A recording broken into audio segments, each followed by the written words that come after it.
¿Qué tal, gente? ¿Cómo estamos? Espero que estén muy bien. En el video de hoy vamos a hablar por qué hace 20, 15 años atrás, 30 años atrás, bueno, no tanto, pero sí entre 15 a 20 años, podíamos ver en competiciones de culturismo profesional de peso pesado a mejores físicos que hoy en día. Obviamente esto puede ser un punto de vista objetivo, pero es un tema que se habla muchísimo al día de hoy, que anteriormente los cuerpos que se presentaban en competición eran muy impactantes, por más que a lo que se refiere peso se equipara a lo que hoy en día se presentan en los Mr. Olympia. El físico que tenían te creaba un impacto diferente. Las venas, la sequedad, cómo se partían ciertos músculos, la separación muscular, la calidad muscular era más impresionante. Era como para decir, wow, esto es un extraterrestre. Inclusive me arriesgo a decir que a los competidores de antes se le ponía una ropa normal y no parecían seres humanos normales. En serio, parecen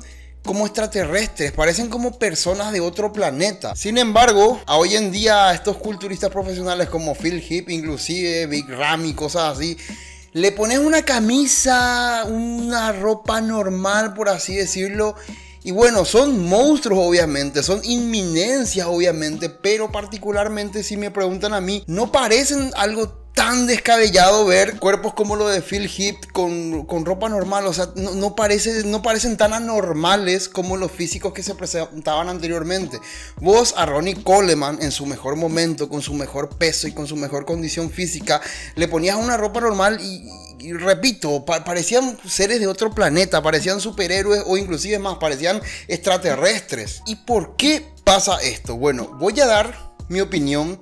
Justamente hace poco vi un podcast de La Voz de la Fuerza, que es un podcast que lleva John Pradels con su amigo, y bueno, invitan a ciertas personas y hablaron de este tema. Y hay muchos puntos que yo concuerdo perfectamente y hay otras cosas que de repente creo que se le escaparon, pero vamos a tocar todos a continuación. Primeramente, vamos a hablar sobre las exigencias que una persona al competir se colocaba en base a lo que quería para su carrera deportiva. Voy a explicarme. Anteriormente, una persona que se quería dedicar al culturismo sí o sí necesitaba resaltar en el culturismo para ganar algo del culturismo. O sea, inclusive Ronnie Coleman, ya con una cantidad prominente de competencias ganadas, no podía vivir de eso. Él tenía que ser policía. Hay otros culturistas que eran guardias de seguridad. O sea, había montones de culturistas que para poder dedicarse 100% al culturismo tenían que llegar en la cúspide de lo que sería el culturismo, estar ahí entre los primeros del Mr. Olympia. ¿Y qué pasa hoy en día? Hoy en día no es tanto así, porque gracias a las redes sociales, un culturista no necesariamente debe estar ganando primero como para poder vivir de eso, ya que al momento que tiene un físico por encima del promedio y si sabe manejar correctamente lo que serían sus redes sociales, sin ni siquiera pisar una tarima, un atleta ya puede tener patrocinios, colaboraciones con marcas, códigos de descuento con empresas, porque si ingresan con el código del atleta, ese atleta por cada venta se lleva una comisión. Puede estar manejando inclusive redes sociales como YouTube y estar monetizando su preparación para competir, en fin. Hoy en día una persona que se quiere dedicar al fitness no es que las tenga más fáciles, pero sí tiene más canales por donde puede monetizar lo que sería su vida de querer competir, y le es más fácil estar viviendo 100% de lo que sería el fitness, no estar dedicándose al mismo tiempo y cosas así, y por sobre todo no tener esa exigencia de sí o sí estar en la cúspide de los top para poder vivir 100% de ello. Entonces no tiene esa exigencia de estar al 130% con su condición física, porque ya tiene ese estímulo de que sin llegar a eso ya puede estar viviendo perfectamente del fitness, sin estar en el top 3, top 4, top 10 de lo que sería culturismo de alto nivel. Y con esto no quiero dar un discurso de que los culturistas ahora no se esfuerzan ni nada por el estilo, no. Pero es bien sabido que si antes de un grupo de 20 solamente 3 iban a poder llegar en el top 3, lo más probable es que esos 3 solamente iban a poder vivir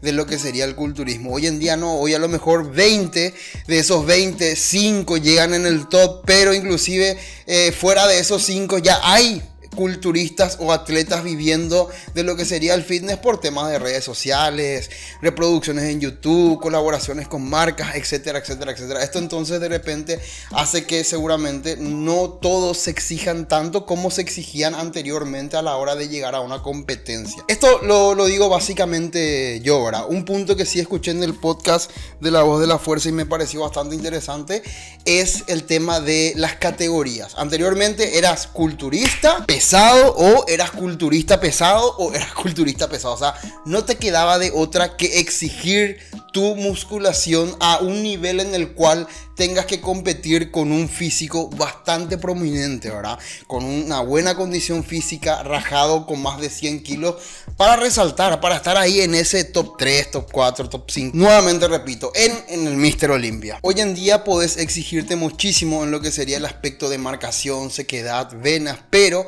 si no llegas al peso que tenés que llegar, bueno, sí o sí va a haber una categoría que se acomoda a tu condición física. Culturismo clásico, Men Physique, etcétera, etcétera, etcétera. Y bueno, dentro nuevamente de esos Men Physique no hay una sola categoría. Hay varias categorías que se dividen por aspectos de estatura, peso, etcétera, etcétera, etcétera. Entonces, vos tenés simplemente la obligación de llegar con la mejor condición física que quieras y en base a eso ya va a haber una categoría que concuerda con los aspectos que mencioné anteriormente. O sea, no tenés la obligación de que si querés estar pisando tarima en un Mr. Olympia, de pisarlo sí o sí con más de 100 kilos. Ya en base al peso, estatura, cómo está estructurado tu físico, ya vas a encontrar una categoría que va acorde a tuyo. Entonces, de ese lado no quiero decir que hay menos exigencia, pero sí, a lo mejor, si anteriormente sí o sí tenías que llegar con más de 100 kilos, rajado, seco, venoso, hoy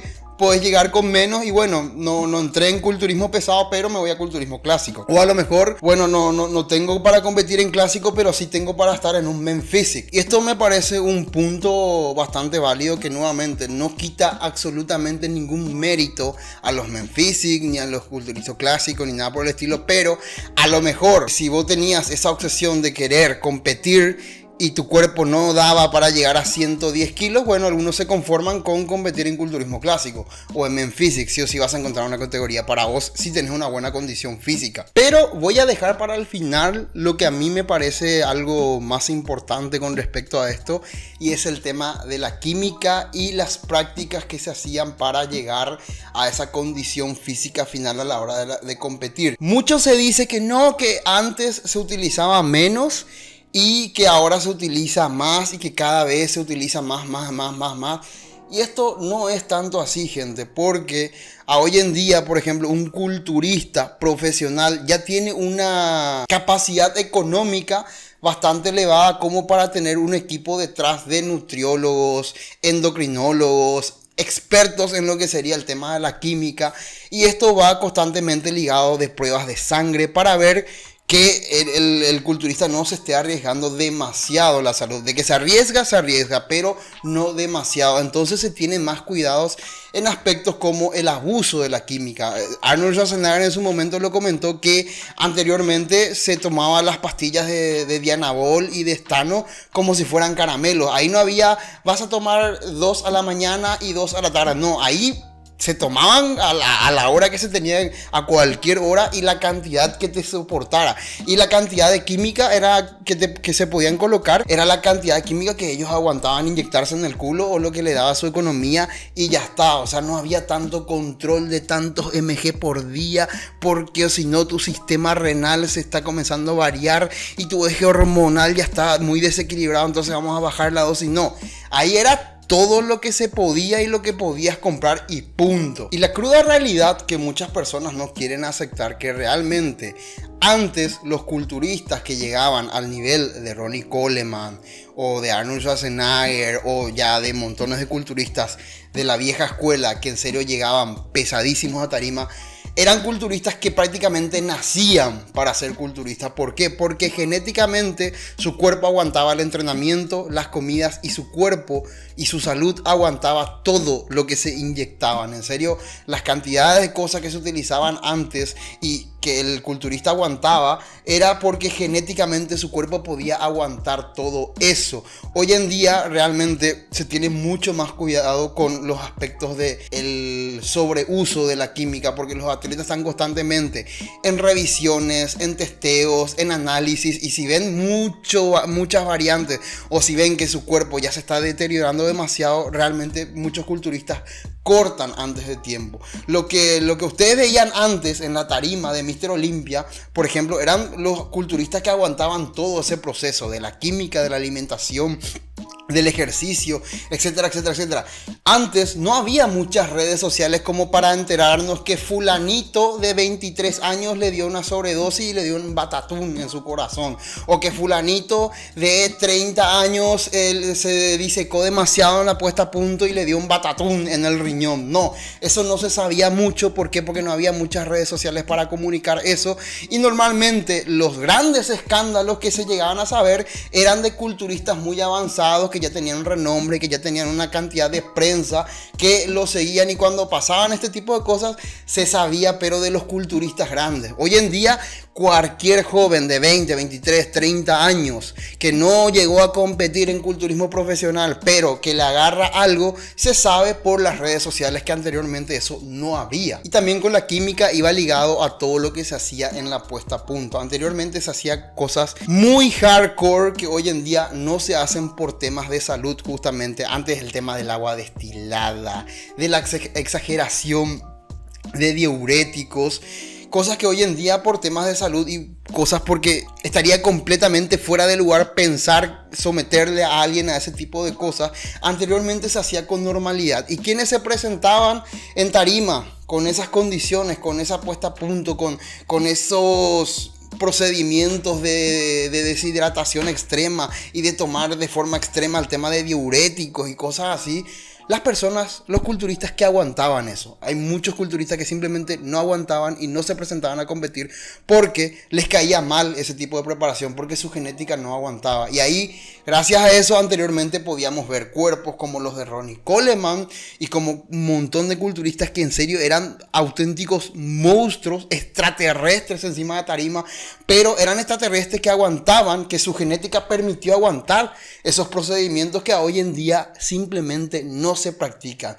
Créeme que si hoy en día le haces una preparación a Phil Heath o a Big Ramy con esas deshidrataciones extremas, en serio también iban a aparecer extraterrestres, pero son cosas que simplemente a hoy en día no se practican en el culturismo profesional, porque estaríamos matando muchísimos atletas, y con el tema de las redes sociales se sabría mucho más. Anteriormente se exageraba, se sobreusaba, se hacía prácticas insalubres completamente impensables, pero no había el tema de las redes sociales. Entonces toda la gente que petaba en el corazón, en el riñón, en los pulmones, etcétera, etcétera, etcétera, no se sabía tanto. ¿Por qué? Porque si no era un atleta profesional de mucho renombre, simplemente no salía en las noticias y punto, no hacía mucho eco en el mundo del culturismo. Ok, gente, era solamente eso. Espero que les haya gustado este video. Chau, chau.